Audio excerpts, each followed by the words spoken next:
Hello, everyone. I am back with part 3 of the true meaning of Easter.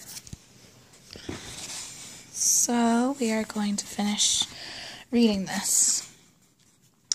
So, in his moment of fear, Peter began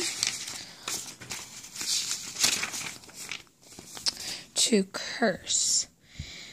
"I don't even know the man," he cried. The distant sound of a rooster's crow mingled with the faint light of early dawn. Suddenly Peter remembered what Jesus had said that night before. "The cock crows, you will deny me 3 times. Just then Peter heard footsteps behind him. Looking up, his eyes met the eyes of Jesus, who was being led from one building to another. Jesus had heard what Peter said. A feeling of awful guilt swept over the fisherman. What had he done? With all his talk of loyalty, he had turned against his master, and Jesus had heard him. Heartbroken, Peter ran from the country yard. As he ran blindly down the streets, he cried like a little child.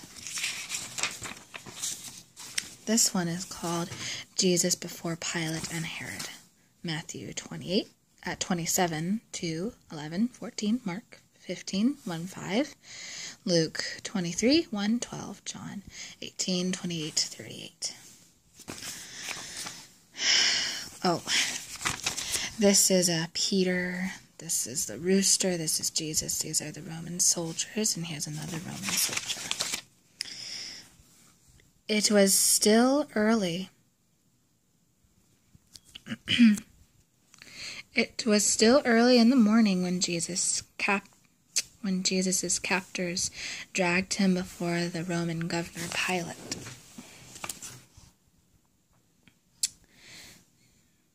Pilate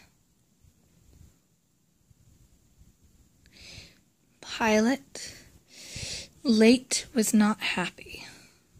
I'm sorry. Roman governor Pilate. Pilate was not happy that he had to sit in judgment so early. What was the hurry? Why were the leaders rushing to get this man condemned? But to please the leaders, Pilate sat down in his chair and called for the prisoner to be brought in. Surely he must be a criminal if they wanted him killed so quickly.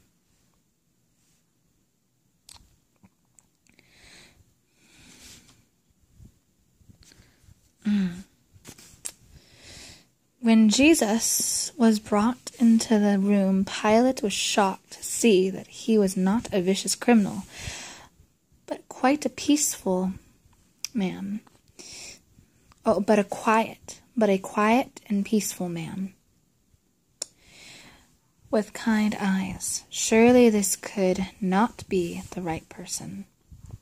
The religious leaders had stayed outside Pilate's hall. They felt they could murder a man and still be clean, but to go into this Roman building would make them unclean. It was the type of thing for which Jesus had scolded them. Pilate hurried out to talk with the leaders. They must have made a mistake.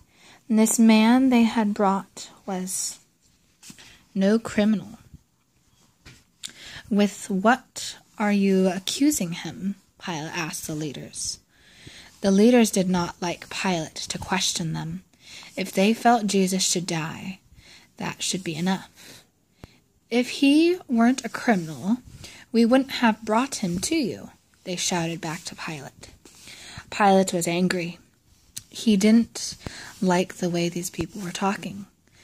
Then take him back and judge him by your own laws, he answered. But the religious leaders didn't want that. They could not put a man to death. Only the Romans could do that.